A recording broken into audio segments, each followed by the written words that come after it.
मैं सोच रहा हूँ आप लोगों से झूठ बोलूँ या सच।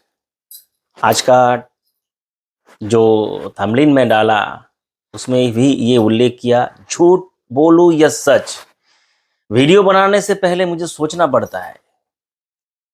दर्शक में से काफ़ी सारे ऐसे लोग हैं जिन लोगों को सच सुनना पसंद नहीं है। पिछले वीडियो में अंतर्यामी बाबा एपिसोड 1 वीडियो में मैं पर्टिकुलर किसी एक व्यक्ति का बारे में उल्लेख नहीं किया, मैं काफ़ी सारे बाबाओं के बारे में उल्लेख किया। तो उसमें से कुछ लोग किसी विशेष बाबा को उठाकर बोल रहे हैं ये बाबा हिंदुओं का प्रचार करते हैं, ये बाबा ये करते हैं। तो आज मैं आप लोगों को कुछ अलग चीज़ बताने के लिए आया हूँ, कुछ फैक्ट बताने के लिए आया हूँ। वीडियो 15-20 मिनट तो बनाता हूँ आप लोगों को समझाने के लिए, कुछ सिखाने के लिए, लेकिन ड्यूरेशन टाइम वही 8 मिनट का भी 2 पॉइंट 3 पॉइंट समथिंग, 15-20 मिनट का भी 3 पॉइंट समथिंग। समझ जाते हैं लोग, बहुत ज़्यादा होशियार है। चलिए, तो आज का विषय वस्तु आप लोगों को पता लग गया। थोड़ा सा कष्ट करके वीडियो को देखिए। मैं आशा करता हूँ मैं जो ये मेहनत करके 15 मिनट 20 मिनट का वीडियो बना रहा हूँ, 15-20 मिनट में मेरा 20 शॉर्ट वीडियो बन जाता, लेकिन मैं आप लोगों को सही चीज़ बताने के लिए ही ये वीडियो बना रहा हूँ। और ये मेरे 3 चैनल का हर समय मकसद है जो सही इंफॉर्मेशन, सही तथ्य दर्शकों के पास जाए। आज कुछ प्रश्न उत्तर भी लूंगा। वीडियो को ध्यान से धैर्यपूर्वक बिना स्किप बिना डाउनलोड किए देखिए। मैं आशा करता हूँ आप लोगों को वीडियो पसंद आएगा। आज का कंटेंट अगर आप लोगों को पसंद आए, वीडियो को लाइक कीजिए, शेयर कीजिए, सब्सक्राइब कीजिए मेरे चैनल को, साथ ही बेल आइकन को दबाकर नोटिफिकेशन बेल कॉल कीजिए। चलिए कंटेंट शुरू करता हूँ। जय श्री राम, जय मां मुंडो मालिनी। मैं तंत्र गुरु माई तंत्र ब्लॉग चैनल पर आप सभी का स्वागत करता हूँ। विषय अंतर्यामी बाबा एपिसोड 2। तो अंतर्यामी बाबा एपिसोड 2 उसमें एपिसोड 1 में मैं बोला था अंतर्यामी बाबा को पकड़ने का कुछ तरीका। आज मैं आप लोगों को बता रहा हूं जो अंतर्यामी बाबा है, चाहे बाबा किसी भी प्रकार का सिद्धि प्राप्त किया है, किसी भी प्रकार का सिद्धि, मैं ये नहीं बोल रहा हूं बाबा के पास सिद्धि नहीं है, बाबा के पास सिद्धि है। तो किसी भी प्रकार का सिद्धि, बाबा ने बेताल सिद्धि किया है, बाबा ने हनुमान की अवतार, बाबा हनुमान का अवतार है, बाबा हनुमान को सिद्धि किया है, या हनुमान स्वयं बाबा के ऊपर आकर बोल रहा है। तो मैं इन सारे बाबाओं को बोलना चाहता हूँ और बाबाओं के फैन को बोलना चाहता हूँ। जो फैन है, बांग्ला में भातेर, भात को उबालने के बाद जो पतला पानी निकलता है उसमें उसमें बोला जाता है फैन, या और भी एक भाषा है उसको बोला जाता है मार, भातेर मार, या फैन भी आप लोग इसे बोल सकते हो। ये फैन बाबा लोगों का, ये जो फैन है, ये फैन के बारे में, ये फैन लोगों के लिए ये बोल रहा हूँ। भाई और बहनों ध्यान से समझ लीजिए, आपका बाबा महान है। मैं ये नहीं बोल रहा बाबा बेकार है, बाबा महान है। तो इन्हीं महान बाबाओं के पास जाकर 2-3 पॉइंट सामने रखिए। जैसे मेरे चैनल पे आकर लोग कमेंट करते हैं, ऐसे इन लोगों के पास जाकर कमेंट कीजिए ना। जाइए इन लोगों से एक बार फेस टू फेस बात करने की प्रयास तो कीजिए। मैं तो कम से कम 1 मिनट लोगों से बात करता हूँ अभी भी फोन उठाकर। क्या मैं उतना बड़े दर्जे का बाबा नहीं हूँ, और 100G से मेरा भगवान के साथ कनेक्शन अभी बना नहीं। जब मैं भगवान बन जाऊंगा तब किसी से बात नहीं करूंगा। ये आज ही मैं आप लोगों को बता दिया, भगवान जिस दिन बनूंगा उस दिन किसी से बात नहीं करूंगा मैं। तभी इसका छोटा उदाहरण मैं दिया। जो लोग भगवान बन जाते हैं वो साधारण लोगों से बात नहीं करते। साधारण लोगों से बात करते हैं कौन? उनके जो छोटा गॉड है। मान लीजिए मैं बहुत बड़ा गॉड हूँ, बहुत बड़ा बाबा हूँ, तो मेरे नीचे कुछ छोटा छोटा गॉड होगा। ठीक है, वो छोटा गॉड है भूत प्रेत पिशाच।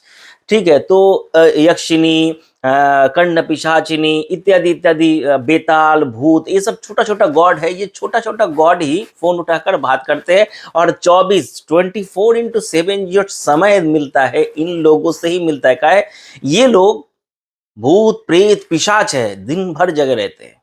भगवान को तो सोना पड़ता है, लेकिन भूत प्रेत पिशाच दिन भर जगे रहने के कारण इन लोगों को नींद नहीं है, तो 24/7 हेलो हाय करते हैं।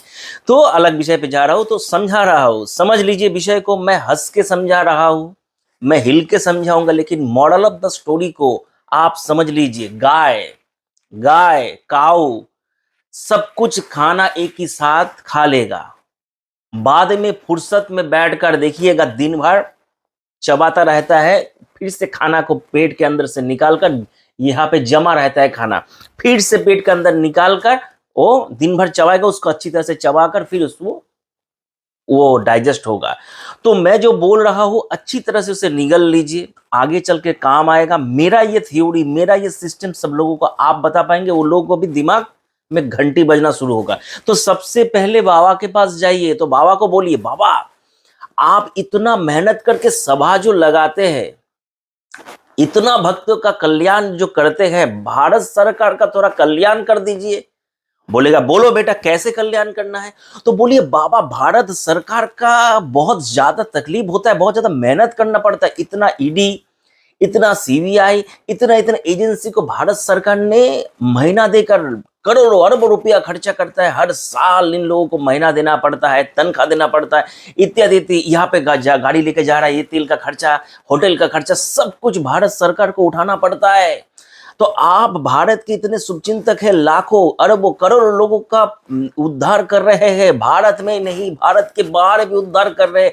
तो बाबा मैं आपसे रिक्वेस्ट करता हूं, आप सीधा भारत के प्रधानमंत्री से संपर्क करें या भारत के राष्ट्रपति से संपर्क करके बोलिए जब मैं अंतर्यामी हूं, मुझे सब कुछ दिखता है, मेरा तीसरा आंख चमकता है, इसी चमकते हुए आंख से मैं देख सकता हूं किसके घर में गड़ा हुआ धन है, एक, किसके पास ब्लैक मनी है, दो, और वर्तमान समय में कौन किस जगह पर घोटाला कर रहा है, तीन, और और इस वर्तमान परिस्थिति में किस जगह में महामारी आने वाला है, किस जगह में भूकंप आने वाला है, किस जगह में बड़ा एक्सीडेंट होने वाला है, कौन से प्रांत में इत्यादि इत्यादि ये सब चीज होने वाला है, मैं आपको बता रहा हूं। आप इन सारे एजेंसियों को बंद करके सिर्फ मुझे 1 करोड़ रुपया महीना में दे। मैं आशा करता हूं हंसते हंसते भारत सरकार 1 करोड़ रुपया उस बाबा को महीना में तनख्वाह दे सकता है। इसका कारण भारत सरकार का हर महीने इत्यादि इत्यादि जो एजेंसी को पालकर जो अगर खर्चा मैं हिसाब करूं तो हजारों करोड़ में हो सकता है। तो 1 करोड़ भारत सरकार हंसते हंसते ताली मारते मारते आसानी से दे देगा। तो बाबा लोग क्यों ये नहीं करते? आपके दिमाग में कुछ बजा तो आप कमेंट करके बताइए। अगर पूरा फैन हो तो मत बताना भाई, तो अलग बात है। कुछ फैन अभी हिंदू धर्म का प्रचार प्रसार करने के लिए बाबा लोगों का सोच, बाबा लोग हिंदू धर्म का प्रचार प्रसार कर रहे हैं, चलो बहुत अच्छा बात है। मैं आप लोगों को मेरा एक वीडियो में मैं आप लोगों को बताता था इसी चैनल पे, तो मेरे माई तंत्र ब्लॉग पे ये जो शंकराचार्य का बात मैं बोला था। तो शंकराचार्य का रचना आदि गुरु शंकराचार्य है। शंकराचार्य जो ये भाग है, पदवी है, इनका रचना किस लिए किया था? समाज में धर्म का एक स्तंभ, एक पिलर बने, चारों दिशा में 4 शंकराचार्य को पुट कर दिए थे, बिठा दिए थे। तुम इस प्रांत को देखना, तुम इस प्रांत को देखना, तुम इस प्रांत को देखो, तुम इस प्रांत को देखना। तो इस प्रांत में अगर धर्म को कोई हानि कर रहा है, धर्म को लांछना कर रहा है, धर्म को खराब कर रहा है, तो तुम उठ के आना और उस सारे चीज को कंट्रोल करना। कंट्रोल कैसे होगा? कोई अगर शंकराचार्य के इलाके में बहुत बड़ा पंडित उत्पन्न हो गया तो शंकराचार्य उसको बुलाएगा, और वो पंडित अगर धर्म को ग्लानि पहुंचा रहा है, धर्म को काट रहा है, धर्म को तोड़ रहा है, इत्यादि इत्यादि अगर कोई व्यक्ति कर रहा है, तो शंकराचार्य वहां से उठकर आएगा, इसको आवाहन देगा, या शंकराचार्य को ये व्यक्ति आवाहन करेगा, तो आपस में मिलकर एक धर्म का चर्चा होगा, सारा विश्व चर्चा को देखेगा, जो हारेगा मार्केट से आउट हो जाएगा। तो यही शंकराचार्य का थ्योरी, मुझे तो इतना ही समझ में आया, जो आदि गुरु शंकराचार्य पहले भी किए थे, सारे भारत को एकत्रित करने के लिए जगह जगह घूम घूम कर वो सब लोगों से धर्म का चर्चा किए, सभा लगाए, धर्म का चर्चा किया, 20 दिन 25 दिन 1 महीना तक धर्म सभा करने के बाद वो आदि गुरु शंकराचार्य कहलाए, उनका ज्ञान से कहलाए। तो अभी वर्तमान में जो जो जगह पे बैठे हुए हैं, क्या वो लोग ये कर्म करते हैं? सोचिए। और एक क्वेश्चन मार्क दिया, 2 क्वेश्चन मार्क दिया। सोचिए, जो सिर्फ शंकराचार्य की बात नहीं बोल रहा हूं, जो बड़े बड़े गुरु वर्तमान समय में जिनके मिलियन मिलियन फॉलोअर है, जिनके जो लोग भारत के बाहर जाकर एक द्वीप को खरीदते हैं, जो लोग भारत के बाहर जाकर सभा करके धर्म का प्रचार प्रसार करते हैं, स्वामी जी को कॉपी करते हुए, जब स्वामी जी भारत के स्वामी विवेकानंद जब स्वामी विवेकानंद तो भारत के बाहर जाकर सभा किए, तो स्वामी विवेकानंद तो करारे ठंड में बिना खाए पिए रास्ते के साइड में लेटा रहा। उनको कोई खिलाने पिलाने का कोई भी नहीं था, और उनके पास पैसा भी नहीं था, उनके पास कंबल नहीं था, लेटा रहा रास्ते के किनारे। तब उनको कोई पहचानता नहीं था। अभी ये बाबा लोग जब जाएंगे, चार्टर्ड प्लेन में जाएंगे, बिजनेस क्लास में जाएंगे, और जाकर बहुत लग्जरी 1 स्टार या 5 स्टार के ऊपर भी कुछ होटल होता है, तो उस होटल में जाकर रूम में विश्राम करने के लिए बैठ जाएंगे। फिर बाबा के पीछे आगे एसी फेसी लगाकर बाबा धर्म का प्रचार करेंगे। ये है वर्तमान समय में बाबा। तो स्वामी विवेकानंद को भी देखिए और वर्तमान समय का बाबा को भी देखिए, दोनों में जमीन आसमान का फर्क है। और जमीन आसमान का फर्क होने के साथ साथ दोनों का भाषा, दोनों का विचार, दोनों का तर्क में भी जमीन आसमान का फर्क होगा। 101% विश्वास करे, विश्वास ना करे, आपका मर्जी। चाहिए प्रेजेंट देखिए, समझ में आ जाएगा तंत्रो गुरु का भाषा सही है या गलत। तो ये जो बाबा लोग हैं, जो बाबा लोग बहुत बड़े बड़े विद्वान हैं, बड़े बड़े सभा चलाते हैं, तो इन लोगों को चाहिए, जगह जगह पर घूमते हैं, इन लोगों को चाहिए जिस स्टेट में हिंदू धर्म को लेकर कोई एक व्यक्ति गाली दे रहा है, तो इसको सामने बुलाना चाहिए, सामने बुलाकर बात करना चाहिए। जब भाई हिंदू धर्म को, इस देवता को, इस सब्जेक्ट के ऊपर तुम क्यों बोल रहे हो? तुम हिंदू हो, तुम गैर हिंदू हो, तुम कोई भी हो, आप लोग ये विषय को गौर से देखिएगा। हिंदू धर्म के ऊपर ही बहुत सारे कुसंस्कार को आरोप किया जाता है, हिंदू धर्म के ऊपर ही विज्ञान को आरोप किया जाता है। माने आरोप यानी विज्ञान को थोप दिया जाता है। हिंदू धर्म के कुछ कल्चर के ऊपर, हिंदू धर्म के कुछ सिस्टम के ऊपर, हिंदू धर्म के कुछ संस्कार के ऊपर ही विज्ञान को थोपा जाता है।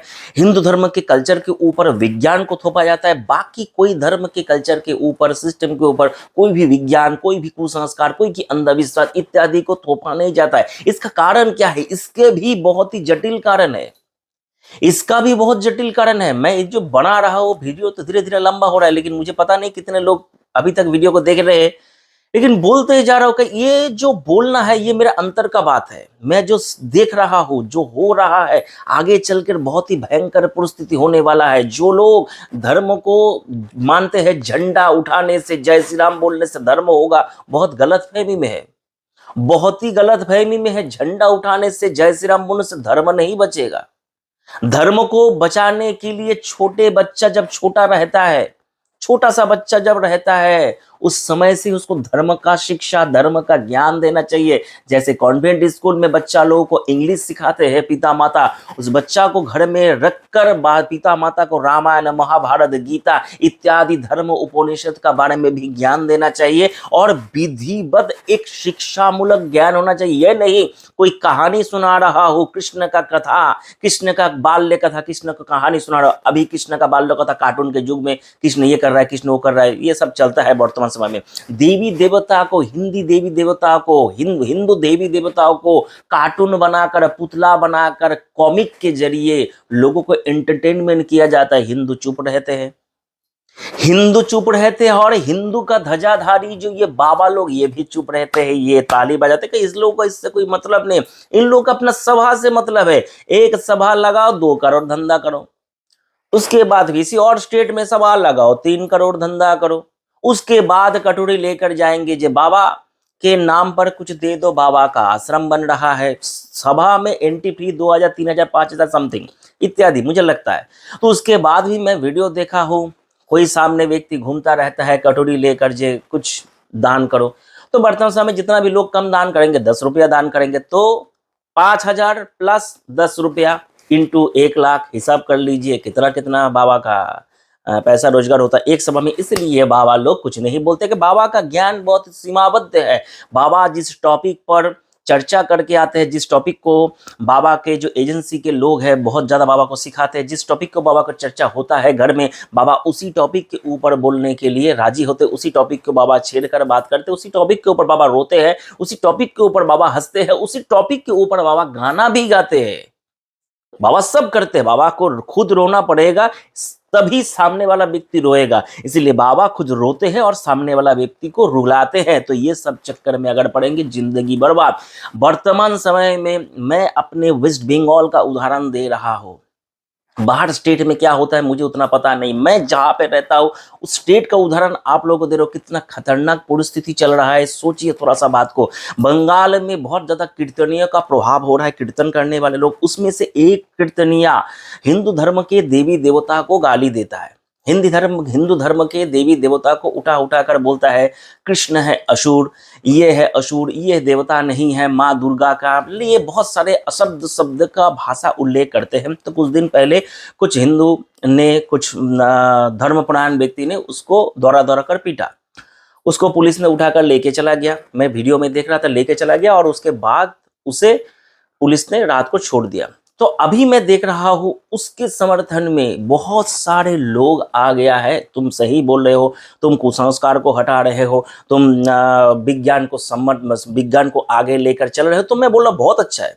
हिंदू धर्म में जो ग्लानि है, जो भूल है, जो भाषा को गलत लिखा गया है, उस सब को परिवर्तन होना चाहिए और या इंसान के आंख से पट्टी को खोलना चाहिए, इसको मैं समर्थन करता हूं। लेकिन एक बात, सबसे पहला बात तो वो सामने वाला व्यक्ति हिंदू है या नहीं ये मुझे जानना है। दूसरा बात, सिर्फ वो व्यक्ति हिंदू धर्म के ऊपर ही क्यों इसलिए तर्क करता है, किसी और धर्म के ऊपर क्यों नहीं जाता है? क्यों नहीं जाता है किसी और धर्म के ऊपर? अंधविश्वास, सिर्फ अंधविश्वास, शुरू में बोला था सिर्फ अंधविश्वास, सिर्फ भूल, सिर्फ कुसंस्कार क्या हिंदू धर्म में ही भरा पड़ा है, बाकी किसी धर्म में नहीं है?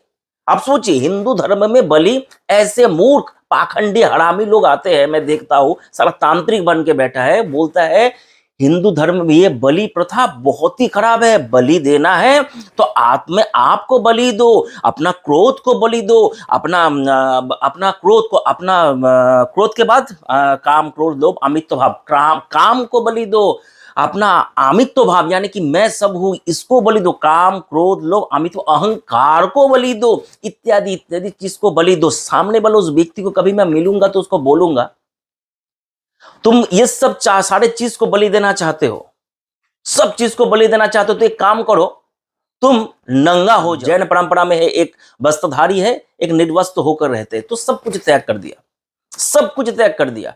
तो तुम एक काम करो, तुम जो ये बोल रहे हो नेक्स्ट दिन इसी जगह पर टीवी पे आकर तुम नंगा होकर बैठकर बात करना, सब त्याग कर दो। सब भगवान को दिया मैंने, काम क्रोध लोभ अमित्व अहंकार सब कुछ दिया। जैसे भगवान श्री कृष्ण ने गोपियों का वस्त्र उठाया नदी से, लोग बोलेंगे भगवान श्री कृष्ण का चरित्र तो बहुत ही बेकार है, बहुत ही खराब है, लेकिन गोपियों का वस्त्र भगवान श्री कृष्ण ने किस लिए उठाया? ये सोच कर इंसान थोड़ा आगे चाहेगा तो इंसान को समझ में आएगा। वही चीज बोलने के लिए जाऊंगा लंबा हो जाएगा, मैं आप लोगों को बताने के लिए जा रहा हूं। थोड़ा सा बाबा लोगों को भी मैसेज करके बोलिए, जैसे आप मुझे मैसेज करके बोल रहे हैं, थोड़ा सा बाबा लोगों को भी मैसेज करके बोलिए, हे बाबा आप ये कर्म क्यों नहीं करते? जगह जगह पर जो धर्मों को परिवर्तन कर रहा है, धर्मों के बारे में झूठा बात बोलकर लोगों को गुमराह कर रहा है, ये जो सभा लगाते, मैं बंगाल को धर्म, जो सभा लगाते हिंदू, वो बैठकर ताली देता है कृष्ण, ये कृष्ण के नाम पर कीर्तन करने वाले लोग कृष्ण को ही गाली दे रहे हैं, कृष्ण को ही असुर बोल रहे हैं, कृष्ण के नाम पे ही लांछन लगा रहे हैं और कृष्ण के कथा सुना कर ही पैसा कमा के लेके जा रहे। तो ये है वर्तमान समय में हिंदुओं का परिस्थिति। बंगाल का उदाहरण दे रहा हूं, अलग हर स्टेट में ऐसा है, मैं देखा हूं।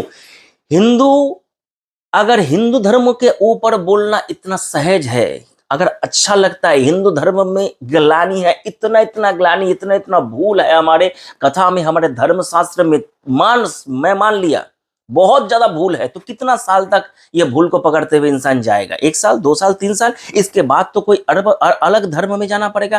तो अलग धर्म में जाके दिखाए, अलग धर्म में एक शब्द बोल के दिखा, हिंदू तो उसको थोड़ा बहुत पीटा, पुलिसों को लेकर भाग रहा, तो ऐसे लोगों को उसी दिन गला को काट देगा, मैं गारंटी देता हूं। ये हिंदू है, बोले हिंदू बहुत शांति प्रिय, हिंदू शांति प्रिय है, इसीलिए गुजरात में सोमनाथ मंदिर को इतना बार लूट पाया। हिंदू शांति प्रिय है, हिंदू शांति प्रिय है, इसलिए भारत का ये परिस्थिति अभी भी है। अगर नेताजी सुभाष चंद्र बोस नहीं रहता तो भारत कभी भी स्वाधीन नहीं होता। आज तक भारत पराधीन रहता, वो डंडे के नीचे ही भारत रहता।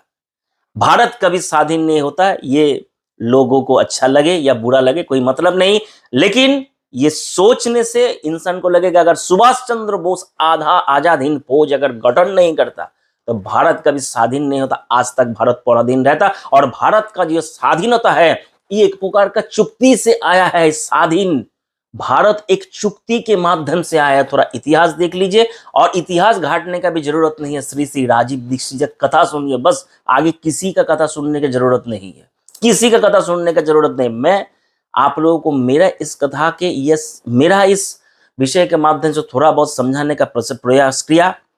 बाबा लोगों का कहानी मुझे देखकर बहुत आश्चर्य लगता है और बहुत खराब लगता है। वर्तमान समय में हिंदुओं का क्या होगा,